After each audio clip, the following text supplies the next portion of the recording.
Hola chicos, en este nuevo capítulo vamos a hablar sobre cómo podemos nosotros empezar a adaptar nuestra mente, ¿sí? A pensar de una manera lógica y computacionalmente, ¿listo? Para ello, he traído aquí como unos puntos súper importantes que debemos tener en cuenta en el momento de resolver un problema, ¿sí? Como veíamos en el capítulo anterior, hablábamos de un problema, ¿sí? En donde, pues, obteníamos un resultado de una suma basándonos en el resultado anterior, ¿sí? Y básicamente, tanto para ese problema como para cualquier situación que se nos plantea en la vida, necesitamos aplicar estos pasos para poder llegar a una solución y saber al final si esa solución realmente satisface pues el problema, ¿sí? Entonces, algo súper importante que nosotros debemos empezar a hacer cuando estamos intentando hacer un programa o simplemente intentando resolver un acertijo o un problema, ¿sí? Es observar y recolectar datos, ¿ya? ¿Por qué? Porque básicamente esto nos va a permitir, uno, entender qué elementos tenemos nosotros para operar, o sea, qué elementos podemos o usar o pueden marcarnos la diferencia en nuestra solución, ¿sí? Y adicional a eso tenemos también que observar y saber que estamos entendiendo el problema, ¿sí?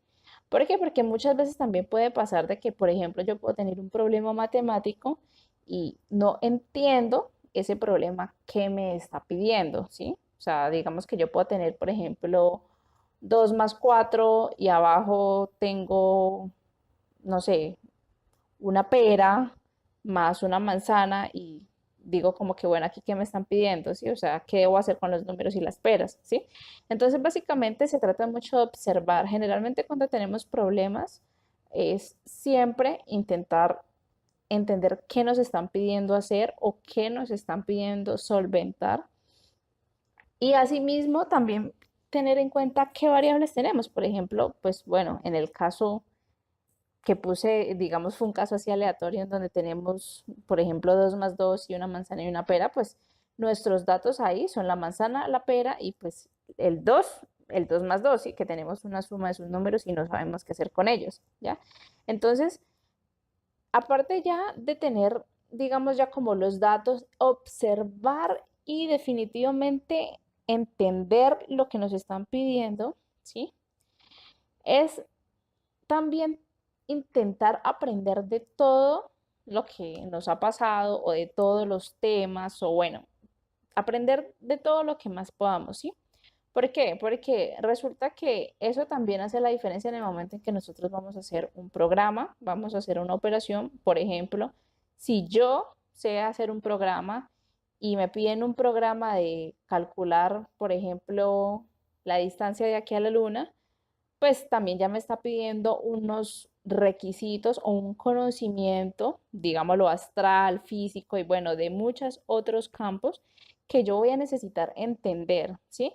Entonces, cuando yo entiendo el programa, entiendo un problema, perdón, tengo que mirar qué es lo que está pasando y si no lo entiendo o si hay puntos o temas que no sé o que desconozco, inmediatamente lo que yo tengo que ir a hacer es buscar cómo funciona, ¿sí? Por ejemplo, en el caso de calcular la distancia de la Tierra a la Luna, pues yo tengo que entender qué es lo que está pasando en todo ese espacio, ¿sí? ¿Qué está pasando astrológicamente, físicamente, matemáticamente, ¿sí? Para así mismo asegurarme de que el paso uno, que se trata de la observación y recolección de datos, pues va a quedar satisfecho, ¿listo? Nuestro tercer punto es prestar atención a los detalles inusuales, ¿sí?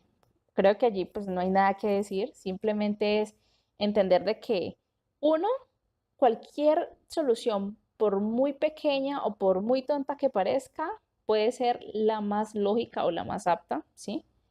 Y asimismo también un detalle, una variable o un elemento, por muy pequeño o insignificante que creamos que es, realmente también nos va a aportar a nuestro programa. ¿Listo? También otro punto súper importante es la deducción, ¿sí? Básicamente, pues aparte de también entender qué es lo que ese problema contiene, ¿sí? Entender eh, qué relación tiene con diferentes temas o diferentes materias de la vida, pues también yo debo tener un poder de razonamiento, ¿sí? Debo empezar a practicar mi poder de razonamiento para poder entender de que a veces va a ser lógico que si pasa una cosa, por ende pase la otra, ¿sí? Y eso nos va a permitir que en un momento dado ya hayamos desarrollado la habilidad de saber que, bueno, pasó esto, entonces va a pasar tal otra cosa. O si pasó tal otra cosa fue porque antes de esa otra cosa ya había pasado algo en particular, pues que hizo que esa solución se diera, ¿sí? Entonces, aparte pues de ya entender también a entender lo que es deducir, sí, aprender y obviamente pues bueno, deducir no solamente se va a aprender en este curso, sino que eso va a ser algo que nos va a ir haciendo en toda la práctica de nuestra carrera como desarrolladores, pues la idea es ir empezando a ponerlo en práctica, ¿listo? Ahora bien, una vez ya tengamos todos esos elementos, también ya es importante empezar a pensar en una solución, ¿sí? Como les decía, por muy tonta que parezca una solución, no debemos dejarla a un lado, debemos evaluarla y hacer como una lluvia de ideas de todas las posibles soluciones que se nos puedan ocurrir para un problema, ¿sí? Como les comentaba en el capítulo anterior, todos, absolutamente todos los problemas tienen generalmente más de una solución. ¿Listo? Entonces, o bueno, inclusive siempre las mismas soluciones pueden llevar a lo mismo, ¿sí? Pero su proceso puede ser totalmente diferente. Como por ejemplo, si yo voy a hacer, digamos, como el programa o la secuencia de actividades que yo hago en mi día a día, seguramente va a ser muy diferente al de ustedes, ¿sí? De seguro ustedes pueden levantarse primero y luego ir a desayunar, luego cepillarse, bañarse, etcétera. Mientras que otros primero se pueden levantar, bañarse y luego desayunar, ¿sí? Entonces, al fin, y bueno, al final, ¿qué, digamos, puede ser ese un programa? ¿Y cuál es el objetivo, por ejemplo, digamos, ir a trabajar un día, ¿sí?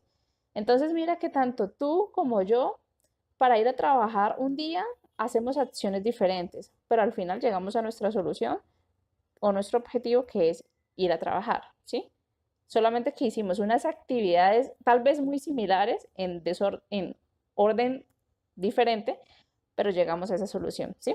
Entonces es súper importante hacer como una lluvia de ideas y pues el último paso, el más importante, perseverar, ¿sí? ¿Por qué es importante? Porque resulta que solucionar un problema no se da de la noche a la mañana, ¿sí? Ni tampoco es cuestión de decir, ay, quiero solucionar este problema y la solución es esta, no, ¿sí? Generalmente esto requiere de tiempo, ¿sí? Empezar a entender, ¿sí? Creo que muchas personas inclusive se les complica pasar del entender, del observar, de entender un problema y de allí intentar sacar una solución, ¿sí? Muchas personas no lo entienden, o sea, por más que tú lo leas o lo veas el problema, no logran entender qué es lo que se está pidiendo o a qué es lo que se quiere llegar. Entonces, por eso es súper importante perseverar, ¿sí? Porque primero que todo, pues, como ya les decía antes, el poder de la deducción no es algo que se aprende de la noche a la mañana, es algo que pasa a través de la experiencia, como por ejemplo, en el curso vamos a ir, digamos, haciendo ciertos programas y por ahí vamos a tener uno que otro error, ¿sí? Y básicamente al principio, pues bueno, tal vez estamos aprendiendo Python, no vamos a saber ese error qué significa. Sin embargo, va a llegar un punto en particular en donde ya ese error nos ha salido tantas veces o ya lo hemos visto antes y le hemos encontrado una solución que ya vamos a poder deducir cuál es la solución, ¿sí? Entonces, mira que es un conjunto de muchas cosas y que quiero que en este curso lo que vamos a hacer es paso a paso ir pudiendo desarrollar más como ese espíritu de lógica, ¿sí? Para que podamos llegar de una forma fácil a cualquier solución. ¿Listo? Ahora bien, ya con esto quiero que terminemos este video con un problema sencillo y es si tenemos solamente cuatro nueves en una operación matemática, ¿sí?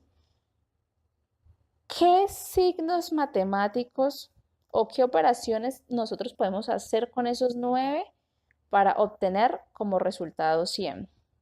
¿Sí? Piénsenlo y nos vemos en un próximo capítulo.